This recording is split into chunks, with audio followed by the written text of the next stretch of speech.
역대상 21장 1절부터 22장 1절까지 읽도록 하겠습니다.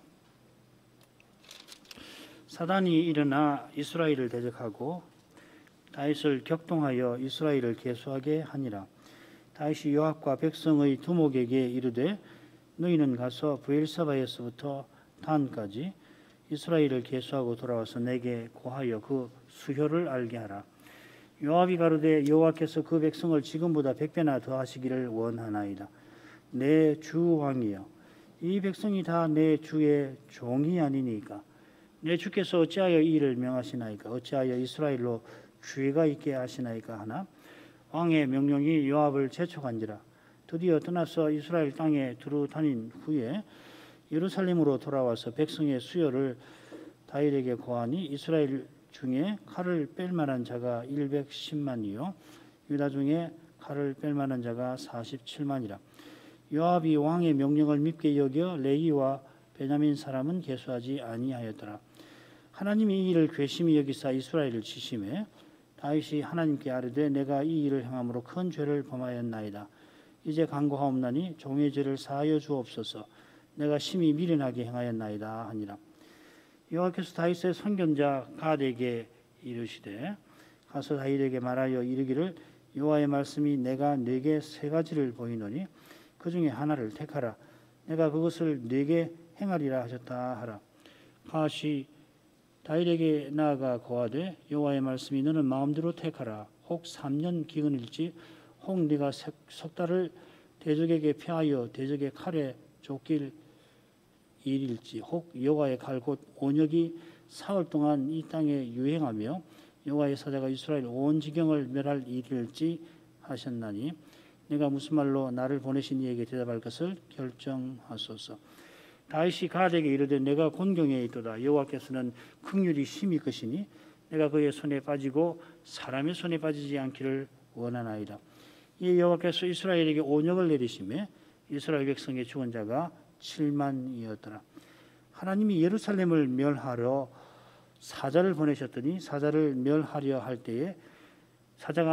때에 여호와께서 보시고 이 재앙 내림을 뉘우치사 멸하는 사자에게 이르되 족하다 이제는 네 손을 거두라 하시니 때에 여호와의 사자가 여부스 사람 오르난의 타작마당 곁에 선지라. 다윗이 눈을 들어 보매 여호와의 사자가 천지 사이에 섰고 칼을 빼어 손에 들고 예루살렘 편을 가리켰는지라. 다윗이 장로들로 더불어 굵은 배를 입고 얼굴을 땅에 대고 엎드려 하나님께 아뢰되 명하여 백성을 계수하게 한 자가 내가 아니니까 범죄하고 악을 행한 자는 곧 내니이다. 이 양무리는 무엇을 행하였나이까? 청컨대 나의 하나님 여호와여, 주의 손으로 나와 내 아비의 집을 치시고 주의 백성에게 재앙을 내리지 마옵소서.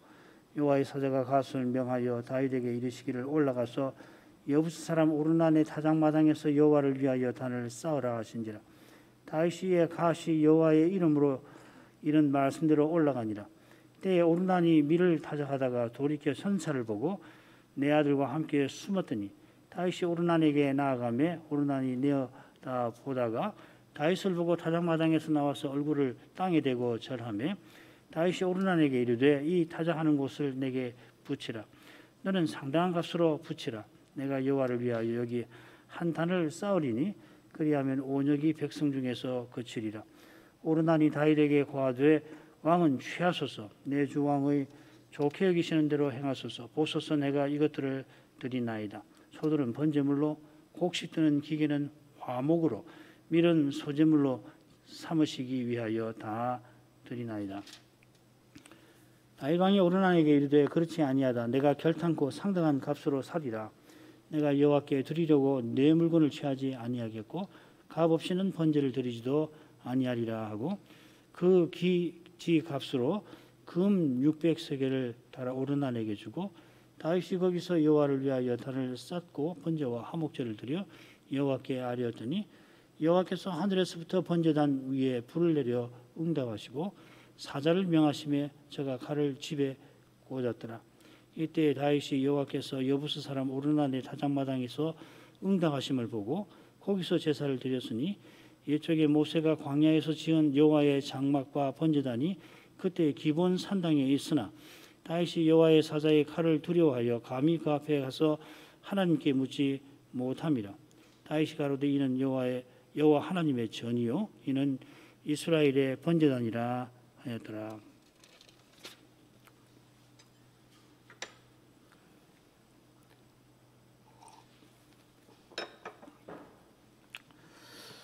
오늘 낭독한 부분은 다윗이 성전 지어드릴 뜻을 밝힌 단락 17장부터 오늘 읽은 데까지 그 단락의 마지막입니다.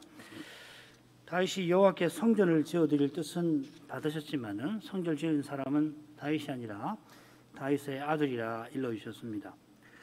이 언약을 통하여서 다윗의 후손이 영원한 성전과 나라를 세울 메시아임을 드러내셨습니다. 이 언약 후에 다윗은 주변 나라들과 싸워서 전리품과 조공을 받아 여호와께 드립니다. 이게 18장부터 20장까지가 되겠죠. 자기가 성전을 짓지 못하지만은 성전 건축을 준비하려 한 것입니다. 다윗이 성전 자재만 준비한 건 아니고 여호와께서 성신으로 다윗에게 성전 식양도 알게 하셨습니다. 자, 이런 점에 비추어서 이 다윗의 인구조사는 그가 오르난의 타작마당을 가리켜 이는 하나님의 전이라 한 것처럼 성전 터가 정해지는 점에서 성전 건축 준비에 매우 중요할 겁니다. 먼저 줄거리 보시죠. 1절부터 6절까지 사단이 격동하여 다윗이 이스라엘을 계수하게 하였다는 거고요. 7절부터 14절까지는 여호와께서 이 다윗의 인구조사를 괘씸히 여겨서 이스라엘을 치신 내용입니다. 7만 명이 죽었죠. 그리고 여호와께서 예루살렘을 멸하려고 사자를 보내시지만은 그 뜻을 돌이키십니다. 이게 15절부터 17절까지고. 그래 이제 여호와의 사자가 다윗에게 제사를 드리라 오르난의 타작마당에서 드리라 하니까 다윗이 제사를 드리고 여호와께서 불로 응답하시니까 다시 다윗이 제사를 드리며 이 오르난의 타작마당이 여호와의 전이라 하였습니다. 이렇게 5 부분으로 나눠보죠. 역대기 선지자는 사탄이 이스라엘을 대적하고 다윗을 격동해서 다윗이 이스라엘을 계수하게 되었다. 단락을 그렇게 시작하죠. 이게 이제 사무엘 24장과 다르다는 거 이미 잘 알고 계실 겁니다. 사건 처음만 아니라 계속해서 이 역대기와 사무엘기 기록은 다릅니다. 그 두 기록이 다른 점을 낱낱이 살피려면은 상당히 많은 시간을 들 것이니까 성경학자들의 몫으로 돌려야 할 것입니다. 우리가 눈여겨볼 점은 역대기 선지자의 그 관점이므로 그런 측면에서 이 사무엘기와 다른 점을 주로 살필 겁니다. 그처럼 그런 측면에서 이어지는 사건 기록도 생각할 겁니다. 이 사건 자체는 너무도 유명하니까 사건의 흐름은 이미 잘 알고 계실 겁니다. 다윗이 요압이 반대하는데도 인구조사를 강행했고 그 일을 여호와께서 불쾌하게 여기셔서 이스라엘을 치셨습니다. 세 가지를 택하게 하셨는데 세 가지 중에 하나를 택하게 하셨는데 3일 동안의 전염병을 다윗이 택했지요. 7만 명이 그 결과로 죽습니다마는 여호와께서 여호와의 사자를 보내어 예루살렘을 멸하려 하셨다가 그 뜻을 돌이키십니다. 이에 여호와의 사자께서 선지자 갓을 다윗에게 보내어 오르난의 타작마당에서 여호와께 제사 드리라 합니다. 다윗이 제사를 드리니까 여호와께서 하늘에서 불로 응답하셨습니다. 여호와의 응답하심을 보고 다윗이 제사를 드리고는 이는 여호와의 전이라 합니다. 그곳에 성전이 설 것이다 하는 것을 다윗이 깨달은 겁니다. 어떻게 해서 다윗이 이 사실을 깨닫게 되었는지 우리가 살필 텐데 결국 역대기 선지자가 왜 이 사실을 전했는지를 생각하게 될 것입니다. 자, 그러면은 이런 줄거리 위에서 첫째 부분으로 가죠. 1절부터 6절 1절에 사단이 일어나서 다윗을 격동해서 인구조사를 하게 했고요. 다윗이 이어 요압과 백성의 두목에게 조사를 명령하는데 요압이 극렬 반대합니다마는 재촉하니까 요압이 왕의 명령을 이행해서 보고하는 내용이 2절부터 5절까지. 자, 그런데 6절에 보면은 요압이 왕의 명령을 밉게 여겨서 레위와 베냐민 사람은 계수하지 않았다 하는 내용을 특별히 덧붙이고 있습니다. 턱 묘하지요, 사실은.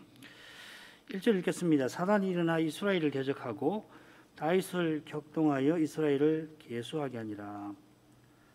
우선 이 사건이 사무엘기 부록에서 마지막에 나오는 점에 주목할 만합니다. 아울러서 지난번에 살핀 그 블레셋 전쟁 역대상 20장 후반부 역시도 사무엘기의 부록에 나오죠. 사무엘하 21장부터 24장까지는 부록입니다. 이 사건 순서대로 되어 있지 않고 이 짧게는 다윗 생애, 넓게는 이 사무엘 시대 요약이라고 할 수 있습니다. 이미 공부했으니까 참고하시고, 역대기 선자는 이 부록에서 두 부분을 가져오지요. 21장 15절부터 22절 이게 역대상 20장 후반부에 나오고, 그 다음에 24장 사건이 지금 오늘 공부할 역대기상 21장에 나옵니다. 두 부분을 가져오는데 서로 짝을 이루는 사건들에서 각각 하나씩 가져옵니다. 그러니까 이 부록 중에 중앙에 나오는 그 22장하고 23장 전반부는 다윗의 시, 찬송과 예언의 말이죠. 그거는 이제 말씀 부분이고, 앞뒤로 이제 사건들이 두 개씩 나오는데 앞에서 하나, 뒤에서 하나 이렇게 추출을 해냈습니다. 이 사건들이 다윗 시대를 요약합니다. 인간 왕들은 연약한데, 사울도 다윗도 연약한데 여호와께서 친히 용사들을 세워서 언약의 나라를 세워 가셨습니다. 이 두 부분을 역대기 선지자가 가져온 의도가 무엇인지는 지난번에 살핀 블레셋 전쟁의 교훈과 붙어 있을 겁니다. 동일한 사건인데 역대기 선지자는 이 성전 건축의 관점에서 지난 역사를 다시 기록하고 있죠. 그처럼 사무엘기 부록에서 가져오지 않은 부분, 그러니까 중간에 다윗의 시와 시편 18편하고 같은 거죠. 그다음 다윗의 예언, 이것이 이 부분은 사건이 아니라 찬송과 말씀입니다.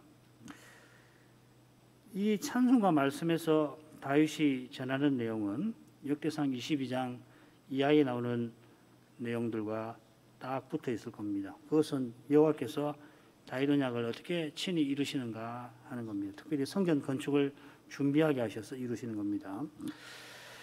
사무엘기 선자는 열왕기 선자와 마찬가지로 인간 왕들의 연약함을 전하면서 메시아 왕을 바라보도록 합니다. 역대기 선자는 얼른 보아서 다윗의 위대함을 드러내는 것 같지만은 실은 그의 위대함에서 여호와의 실로 위대함을 바라보는 그러한 방식으로 기록합니다. 다윗이 성전을 건축했지만은 여호와께서 페르시아 제국의 종들들어 성전을 짓게 하셨습니다. 자, 이런 관점의 차이가 인구조사 사건을 소개하는 처음에 드러나는데요. 얼른 읽으면은 사무엘기 선지자도 이 다윗을 두둔하는 것처럼 읽힙니다. 24장 사무엘하 24장 1절을 또 읽어보죠. 여호와께서 다시 이스라엘을 향하여 진노하사 저희를 치시려고 다윗을 감동시키사 가서 이스라엘과 유다의 인구를 조사하라 하신지라. 사무엘 역대상에는 사탄이 다윗을 격동하였다 번역한 그 낱말이 여기서는 감동이라고 표현이 되었습니다. 한글 개역 성경을 번역하신 분들이 왜 이렇게 번역했을까? 아마도 여호와께서 인구조사를 하라고 다윗에게 말씀하신 사실과도 무관치 않을 것입니다. 사무엘기를 얼른 읽으면은 여호와께서 이스라엘을 거슬러 진노하시고 그들을 거슬러 다윗더러 인구조사를 하게 하셨습니다. 이렇게 읽힙니다. 마치 다윗은 아무 잘못이 없는 것처럼 읽힙니다만은 금방 요압이 다윗의 잘못을 지적할 뿐만 아니라 무엇보다 조사 후에 다윗이 내가 큰 죄를 범하였나이다 하고 회개합니다. 여호와께서 조사를 하셔서 나는 잘못 없다 하지 아니합니다. 게다가 이 죄가 큰 죄인 만큼 여호와의 징계도 실로 무서웠습니다. 이어지는 이런 내용을 참조할 때 사무엘기 선지자가 다윗을 두둔하는 게 아님을 압니다만은 사무엘기 부록의 그 줄거리를 참고할 때 인간왕의 연약함과 실패를 전하고 있습니다. 그 사무엘 21장 처음에는 사울의 죄로 3년 기근이 있었지요. 이제는 다윗의 죄로 7만 명이 죽는 겁니다. 마치 이 무리바에서 모세처럼 이스라엘이 무슨 특별한 죄가 있어 그 때문에 다윗이 인구조사를 한 게 아닙니다. 사울처럼 다윗이 세상 임금처럼 행한 겁니다. 이 사건이 학자들에 따르면 그 이제 사무엘하 24장을 보면 인구조사한 지역이 나오거든요. 그 지역을 보면은 이 다윗 성의 후기에 일어났을 텐데 이미 다윗은 바세바를 범한 죄로 이스라엘들어 여호와의 진노를 당하게 했습니다. 반면에 역대기 선자는 사탄이 이스라엘을 대적하여 일어나 다윗을 격동하였다 합니다. 그도 역시 다윗은 아무 잘못 없고 사탄이 잘못이라 말하지 않습니다. 사무엘기처럼 역대기도 똑같이 요압의 충고와 다윗의 회개와 여호와의 무서운 징벌을 이어 기록하고 있습니다. 우선 역대기가 이 사탄을 언급한 의중이 뭘까를 한번 생각해 보죠. 그 앞에서 사탄이라는 이 낱말은 두 가지 뜻이 있는데 욥기 처음에 보면은 여호와의 천상거전에 등장하는 악한 천사장으로서 사탄을 가리키기도 합니다. 이런 용례는 욥기에 나오고 그 다음에 이제 어디 나오냐면은 포로 이후의 문헌에 스가랴나 지금 이 역대기에 사탄이라는 말이 이런 식으로 나옵니다. 나머지는 이 일반적인 대적, 곧 인간 대적자를 가리킵니다. 솔로몬의 대적인 르손, 그러니까 솔로몬의 사탄인 르손 이렇게 표현이 되겠습니다. 말씀드린 대로 욥기를 제외하고 악한 천사 사탄이 등장하는 것은 스가랴 3장과 이것뿐입니다. 다 이 포로기 후에 이죠. 특별히 이 스가랴 선지자는 이상 중에 사탄이 여호와의 사자 옆에 서 있는 대제사장 여호수아를 대적하는 광경을 봅니다. 대제사장이 더러운 옷을 입고 있으니까 사탄이 여호와께 저 사람은 자격 없는 사람입니다. 항의를 합니다. 그러니까 여호와께서 그의 더러운 옷을 벗기시고 아름다운 옷, 깨끗한 아름다운 그 대제사장의 옷을 입히시고 네가 만일 내 도를 지키면 네가 내 집을 다스릴 것이요 내 뜰을 지킬 것이라 약속하십니다. 그리고서 7 눈이 있는 돌, 이 성신에 관한 말씀이죠. 이 땅의 죄악을 하루에 제하리라 하고 메시아를 통한 구원을 예고하십니다.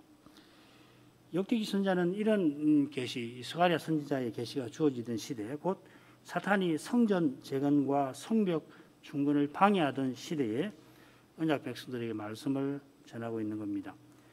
사탄이 여호수아를 넘어뜨리고 포로에서 돌아온 이스라엘을 멸하려 하지만은 여호와께서 그런 그들을 통해서 제사를 회복하시고 거룩한 뜻을 이루고 계십니다.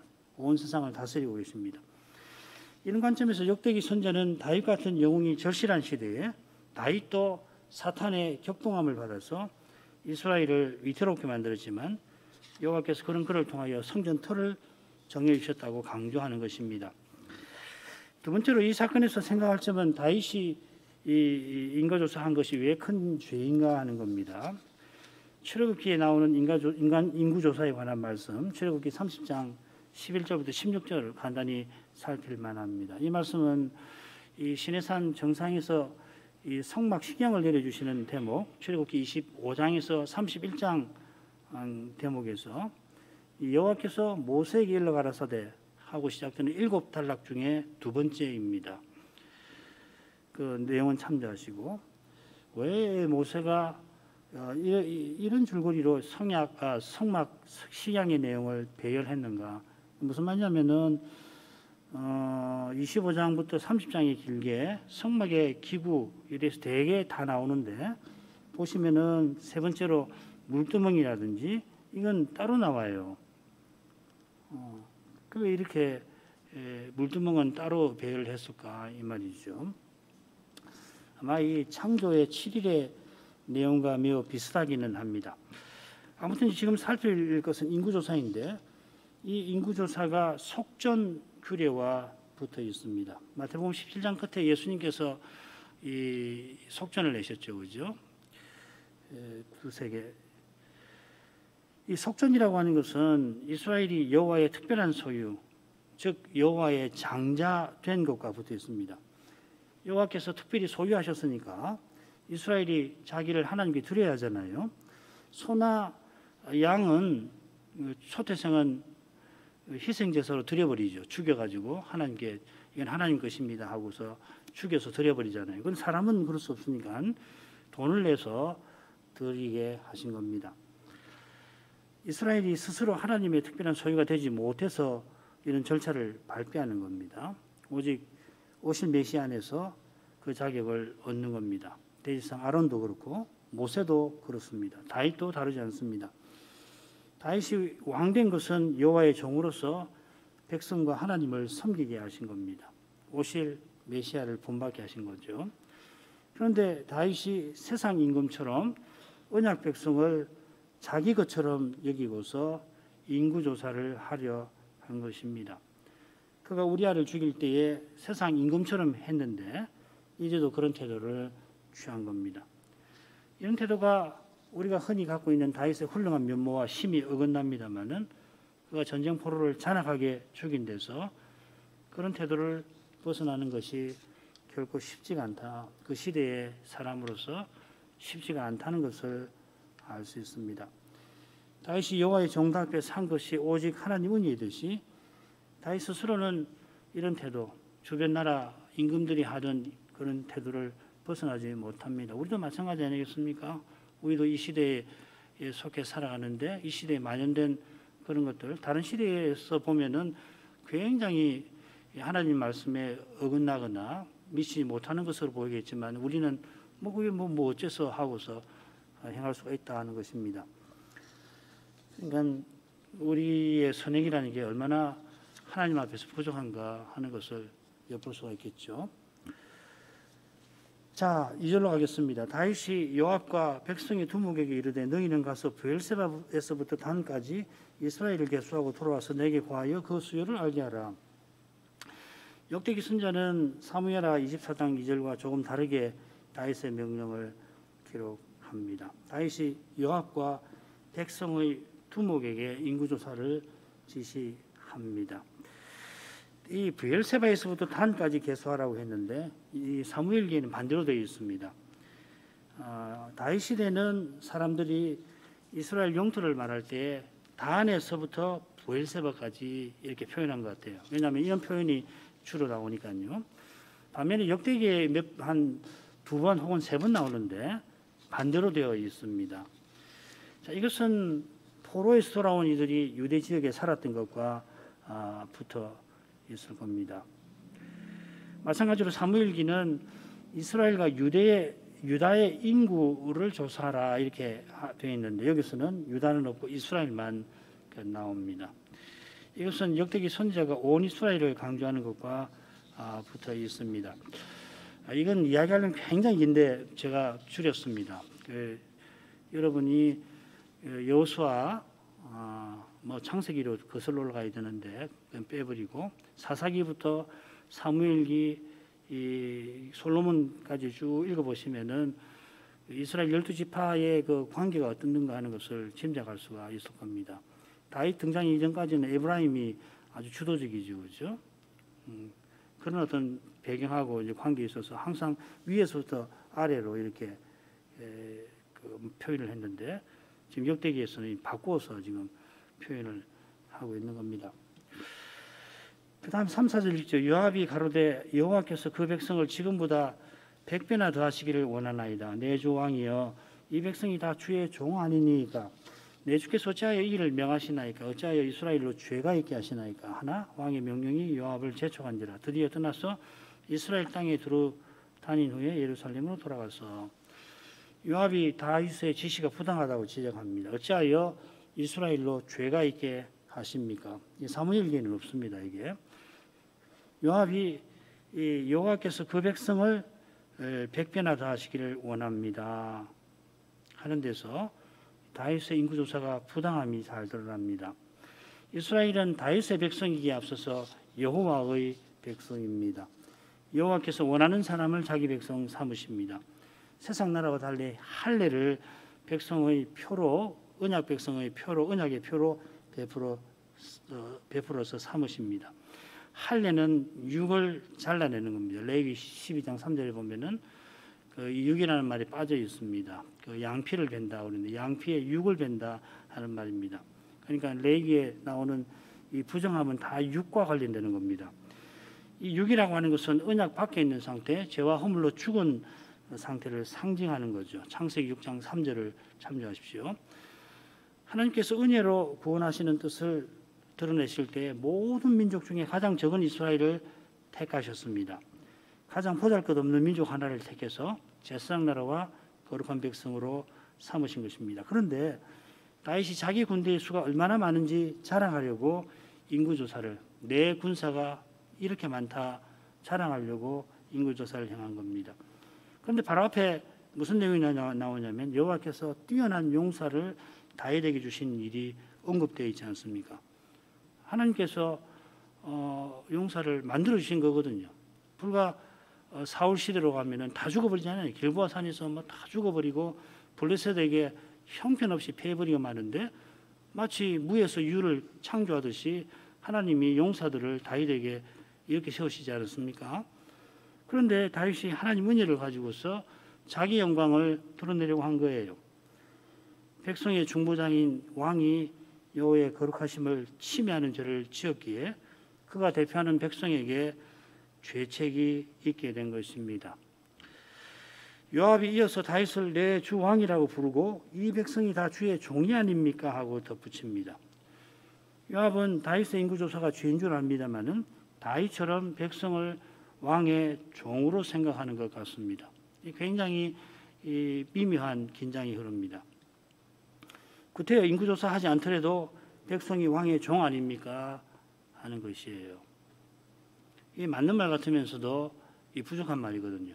왜 이게 부족하냐면은 이 요압이라고 하는 인물이 어떤 인물인가를 참고할 때 그렇다는 겁니다. 이 말만 가지고서 요압의 말이 옳으냐 그러냐를 판별하기는 굉장히 어려워요. 요압이 사무엘기나 역대기에 어떻게 등장하는가 하는 걸 보면은 이 말이 이 묘한 말이다 하는 것을 짐작할 수 있습니다. 자, 그런데도 다윗이 왕의 요압의 말을 듣지 않고 억지로 지시를 따르게 합니다. 그러자 요압이 떠나서 온 이스라엘을 두루 행한 후 예루살렘으로 돌아옵니다. 우리말에는 온이란 말이 없지요.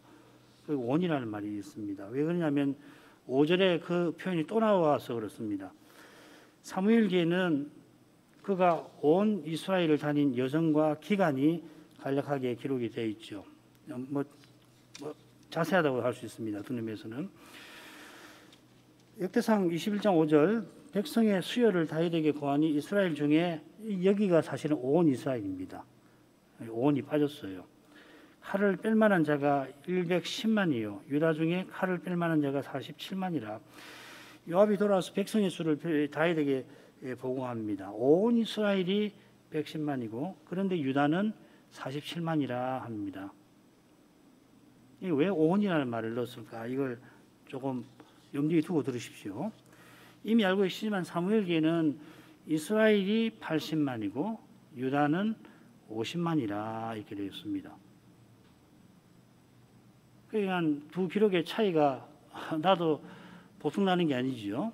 몇 가지, 서너 가지 설명이 있는데 납득할 만한 설명은 없습니다. 왜 그러는지 알 수 없다 하는 것이 학자들의 중론입니다. 자, 우선 역대상 27장 24절에 보면은 인구조사에 대한 이야기 또 나와요. 거기 보면은 요압이 인구조사를 끝내지 못했다 되어 있습니다. 아울러서 여기 요압이 레이와 베냐민 사람은 계산하지 않고 보고를 합니다. 요압이 왜 조사를 끝내지 못하고 돌아왔는지 잘 알기는 어려운데 우선 요압이 다윗에게 보고한 수는 절대로 정할 수 없죠. 다 조사하지 않았으니까, 끝내지 않았으니까 이 사무엘기의 그 보고 내용이 그것이라고 생각되는데 그 보고 내용은 정확한 그 계산의 개수에 따른 보고가 아니라는 거죠. 조사를 다 끝내지 않아서 그렇고 보고가 의도적이라서 그렇습니다. 왜냐하면 47만, 50만이 나오잖아요. 제가 추측을 해보면은 이게 뭐 꼭 맞다고 생각하지 한번 드러나 보십시오. 요압이 사무엘기처럼 이스라엘이 80만이고 유다가 50만입니다 하고 보고를 한 것 같아요. 그런데 실제로는 역대상 21장 5절에 있는 것처럼 온 이스라엘이, 여기서는 이제 유다가 포함되는 거겠죠. 온 이스라엘이니까 110만이고 유다가 47만이었던 것 같습니다. 자기가 베냐민 빼고서 조사한 바로는 뭐 베냐민 외에도 조사를 안 한 데가 있을지 몰라요. 자기가 조사한 대로는 이스라엘만은 63만이었던 것이죠. 요압은 다윗의 비위를 맞추려고 유다의 수는 조금 더해서 보고를 했고 레이와 베냐민은 계수하지 않았지만은 어림수로 80만이라고 한 게 아닐까 합니다.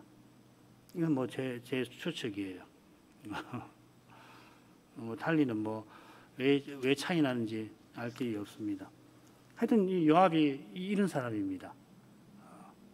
그러니까 왕의 명령을 왕에게 진언을 드리는 것 같으면서도 실은 땅궁리하는 그런 이중적인 사람이죠. 매우 권력욕에 사로잡힌 인물입니다. 자, 무엇보다 요압의 보고에 따르면 출애굽 때보다 이스라엘이 2배나 많아졌습니다. 이 용사의 목록을 보시면 역대상 11장에 후반부에 길게 나오죠. 이게 이제 사무엘하 23장 후반부에 길게 나옵니다. 보면은 이방인 출신의 이름이 꽤 나옵니다. 거기 용사의 이름이 52명 정도 나오는데 그 중에 적어도 12명은 이방인이에요. 용사만 그러니까 그 용사가 거느리는 군사들 중에 이스라엘에 들어온 이방인이 상당히 있겠죠. 그죠? 우리아가 헷 사람인데 이스라엘 사람이 된 것처럼, 갈렙이 그랬던 것처럼, 그래서 인구가 이런 식으로도 많아졌을 겁니다.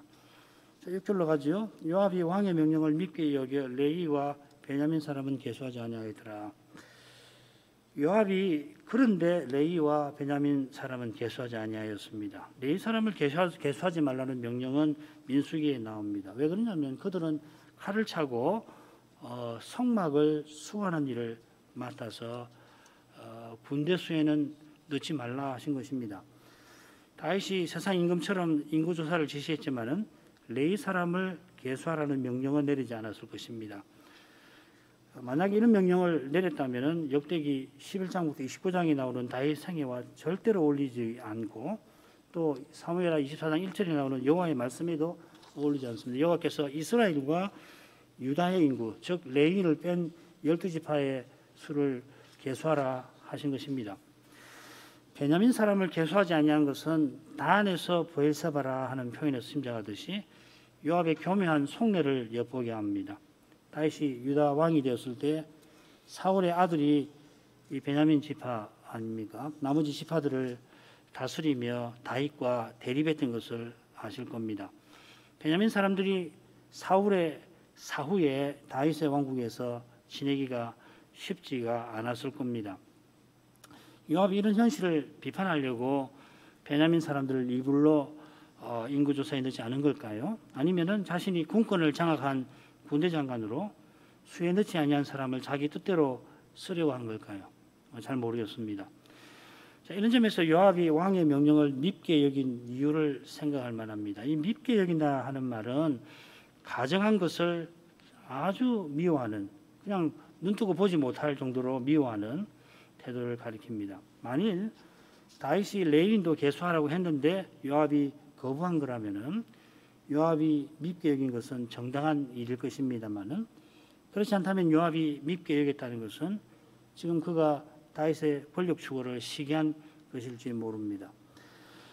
정확히 어떤 이유인지 단정하기는 어렵습니다. 요압의 권력욕을 고려할지라도 다윗의 행위는 악하기 때문입니다.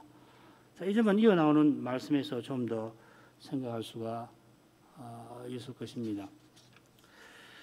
두 번째 부분 조금 살피고 마치죠. 여호와께서 다윗의 행위를 괘씸히 여겨 치시니까 7절 온역으로 죽은 자가 7만이었습니다. 14절 끝에 나오죠. 왜 온역으로 치셨냐면은 여호와께서 선지자를 통해서 다윗에게 택하게 하신 세 가지 징계 중에 하나가 그것이어서 그렇습니다. 그게 중간에 나옵니다. 9절부터 12절. 온역을 택하면서 다윗은 하나님의 긍휼을 바라는데 그처럼 여호와께서 치시니 다윗이 죄를 고백합니다. 다윗이 하나님의 긍휼을 바란 거나 자기 죄를 고백한 것은 여호와께서 징계하시되 다윗으로 택하도록 하시는 사랑을 떠나서 생각할 수가 없을 것입니다. 이 줄거리를 통해서 이런 내용을 우리가 생각할 수 있을 거예요. 7, 8절을 조금 생각하고 마치죠. 하나님이 이 일을 괘씸히 여기사 이스라엘을 치심에 다윗이 하나님께 아뢰되 내가 이 일을 행함으로 큰 죄를 범하였나이다. 이제 간구하옵나니 종의 죄를 사하여 주옵소서. 내가 심히 미련하게 행하였나이다 아니라. 하나님께서 다윗의 행위를 괘씸히 여기셨습니다. 한글 개역 성경 번역하시는 분들이 왜 이 표현을 쓰는지 좀 만나서 한번 물어보고 싶을 정도입니다. 여호와께서 요압처럼 다윗의 행위를 가증히 여기실 만한데 이어지는 내용을 보면은 그런 정도는 아니시죠.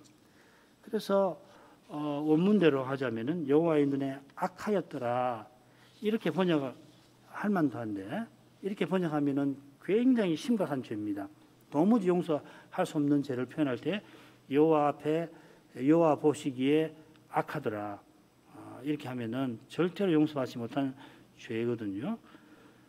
그렇지 않고 그런 정도는 아니니까 괘씸히 여기셨다, 불쾌하게 여기셨다 이렇게 번역을 한 것 같아요. 참 잘한 번역이라고 생각이 듭니다. 참 한글 개역 고쳐야 할 부분이 있고요. 특별히 이제 문체 같은 것이 많이 바뀌어서 번역을 다시 해야 할 필요성이 있지만은 한글 개역을 이렇게 원문과 대조해서 보면은 참 훌륭한 데가 많아요.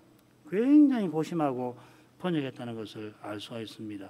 그러니까 번역 탓하지 마시고 우선은 자꾸 읽어보고 그렇게 하시면 좋을 것 같아요.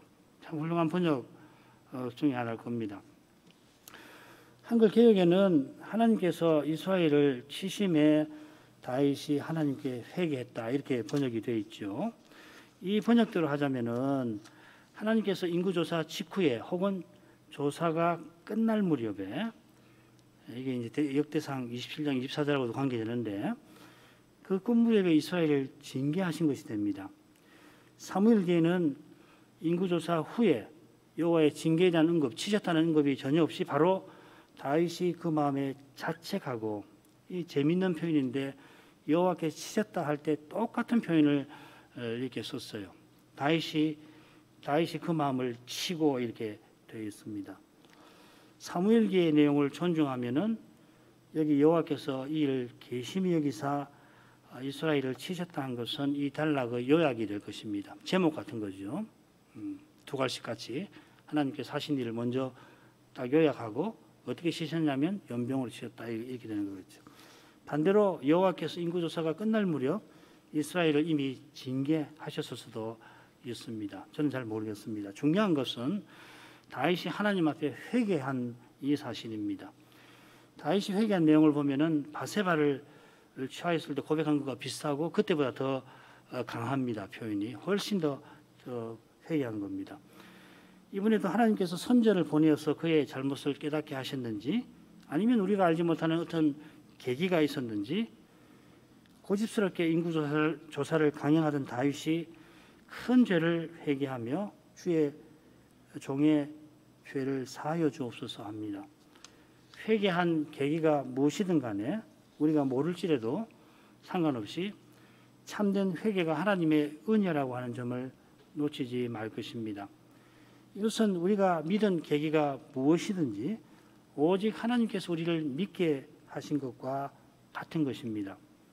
이보다 분명한 진리는 없습니다마는 인생은 믿음은 물론이고 회개도 공로처럼 착각할 정도로 미련합니다. 하나님 은혜로 믿었다고 하고서 자기가 믿게 된 그 계기를 들어서 자기의 믿는 자기를 높일 수 있단 말이죠. 자기를 높이는 경우는 참 비참한 경우고 다른 사람의 믿음을 이야기하는데 그 사람이 참 훌륭한 집안에 태어나가지고서 이렇게 훌륭한 목사가 되어서 이런 식이에요. 그건 찬성할 수 없어요. 하나님께서 믿게 하시고 하나님께서 훌륭한 신앙인으로 선앙하게 하시는 거거든요. 그것을 약화시키고 사람이 뭘 했다고 하는 것을 이야기하기 시작하면은 참 불행해집니다. 그러니까 회개도 공로처럼 착각할 수가 있단 말이죠. 회개가 어떻게 공로가 됩니까? 그렇잖아요. 하나님 제발 용서해 주십시오. 이게 무슨 공로가 되냔 말이에요. 회개하지 않을 수 없는데도 스스로는 회개하지 아니하는 것이 우리 인생의 심히 부패함입니다. 그런데 말씀의 거룩한 빛 가운데 있으면 이 분명한 죄를 제대로 깨닫습니다. 좀 더 정확하게는 거룩한 빛을 비추시는 하나님의 사랑 안에서만 제대로 깨닫습니다. 안 그러면 죄에 함몰되어 버리고 죄책감에 함몰되어 버리고 맙니다. 그 사랑이 다윗으로 언약의 왕답게 살게 했고 이스라엘대로 포로에서 돌아와서 다윗도 못하던 성전을 건축하게 하셨습니다. 우리가 지금 주님의 교회로 여전히 서 있다는 것은 오직 하나님 사랑 때문입니다. 이 사랑을 참으로 맛보는 신자는 결코 자기를 높여 자랑하지 못할 것입니다. 같이 기도하겠습니다. 거룩하신 아버지, 역대기 선지자가 이스라엘 역사에서 가장 힘들었을 그런 시대 가운데 한 시기를 그가 살아가면서 여호와 하나님이 오직 그 언약을 친히 이루신다는 그 진리를 어려운 현실력에 낙담하는 언약 백성에게 전하였습니다. 포로에서 돌아왔고 성전을 재건하고 예루살렘 성벽도 중건했지만은 그러나 제국의 종들이라 제국의 압제를 받아야 했기 때문에 하나님 말씀이 과연 이루어지는 것인가? 참된 믿음을 가진 사람은 큰 시련을 겪어야 했습니다. 무엇보다 다윗의 위가 비어있는 이 사실이 당시 언약 백성에게는 왕정이 익숙하던 그들에게는 실로 큰 문제였을 것입니다. 다윗의 후손으로 메시아가 오셔서 영원한 제국을 세우신다. 다니엘 선지자가 포로 교회에 전하였지만은 여전히 페르시아가 거대한 제국으로 더 버티고 있었기 때문에 선지자의 예언을 쫓아서 페르시아에 이어 두 제국이 다시 일어나고 무너져야 할 터이니 그때까지 제국의 종에 불과한 이러한 상태에서 어떻게 하나님 언약을 믿고 나아가야 할지 그들의 눈앞의 현실은 너무도 힘겨웠고 하나님 언약을 이루고 나아갈 그들의 길은 실로 아득하였을 것입니다. 이런 시대의 역대기 선자는 족보에서 예루살렘이 중건되고 거기 언약 백성이 살아가고 있다는 사실에서 여호와 하나님이 예루살렘을 중심으로 세상 제국을 다스리고 계신다 전하고서는 특별히 이스라엘의 왕정이 시작되던 때로부터 이스라엘의 역사를 되돌아보며 그때 여호와께서 위대한 왕 다윗을 통하여 어떻게 언약을 이루셨는지 다윗의 그 위대함이 어디에 있었는지를 전한 줄로 압니다. 선제가 다윗의 위대한 면모를 주로 전하긴 하지만은 그러나 그가 얼마나 연약한 인간이었는지를 놓치지 아니하였습니다. 언론 읽으면은 다윗의 위대한 활동들이 기록되어 있지만은 실은 그의 연약함이 그 기록에 배어 있음이 드러납니다. 그처럼 다윗이 세상 임금처럼 인구조사를 시행하여 많은 백성이 연병에 죽어나가게 만들었던 사실을 선자는 감추지 아니하였습니다. 언약 백성을 대표하는 다윗 때문에 언약 백성이 망할 뻔하였지만은 하나님께서 긍휼을 거두지 아니하시고 다윗대로 회개하게 하시며 심지어 언약 백성과 함께 하실 그 집을 세울 터를 다윗에게 알려주셨습니다. 성전은 하나님이 세우시는 것이지 사람이 세워 드리는 것이 아님을 드러내셨습니다. 성전은 여호와께서 친히 임재하셔서 죄 많은 자기 백성과 만나주시는 곳이며 거기서부터 거룩한 통치를 드러내시는 곳입니다. 영원히 우리와 함께 하셔서 우리를 다스려 주시려고 구약시대에는 그러한 집을 가시적으로 세우도록 하신 줄 압니다. 이는 장차 메시아를 세상에 보내시겠다는 약속과 다름없습니다. 메시아가 하나님의 집과 나라에 세움받아 죄인들로 하여금 하나님께 나아가게 하시고 죄인이 이제 의인처럼 그리스도처럼 살게 하실 것입니다. 이 놀라운 일을 위하여 메시아는 우리의 죄를 담당하실 것이고 우리의 의를 위해서 다시 살아나실 것입니다. 다윗이 하나님과 언약을 맺은 후에 주변 나라들과 싸워 이겨 전리품과 조공품을 여호와께 드린 것도 결국 그가 오실 메시아를 믿고 바란 데에 있는 줄 압니다. 그런 믿음으로 그가 겸손히 여호와의 종으로서 여호와 하나님과 백성을 섬겼던 것입니다. 그러나 그런 위대한 다윗이 세상 임금들이 하듯이 전쟁 포로를 잔인하게 죽였던 것은 그도 역시 스스로는 한낱 인간에 불과하기 때문인 줄 압니다. 다윗이 스스로는 충신 우리아를 적군의 손을 빌어 죽일 뿐이었습니다. 하나님 구원은 오직 하나님께 은혜에 있음을 겸손히 고백합니다. 죄와 죽음의 권세를 이기는 길이 겸손히 그리스도를 의지하는 데 있음을 고백합니다. 다시 오시는 그리스도를 간절히 기다리는 교회와 신자가 이 어두운 시대에 주님의 교회가 가야 할 길을 발견하고 그 길을 걸어갈 수가 있을 것입니다. 주님이 그 길을 알려주시고 그를 힘을 공급해 주실 것입니다. 이런 순전한 믿음을 내려주셔서 때때로 정신 차리지 못할 만큼 힘들어 모든 것을 포기하고 싶을 그런 어려운 때에 그런 현실을 이길 수 있게 하시고 그처럼 당장 어디로 가야 할지 전혀 알지 못하는 그 막연하고 아득한 때에 주님의 인들을 겸손히 그리고 간절히 구하며 보이신 걸음을 틀림없이 그리고 철저히 딛고 나가게 해 주옵소서. 그리스도를 위해서 모든 것을 기꺼이 버리려고 하는 그런 믿음을 하늘에서 선물로 내려 주옵소서. 그런 믿음으로 고난을 인내하게 하옵소서. 예수님의 이름으로 기도합니다. 아멘.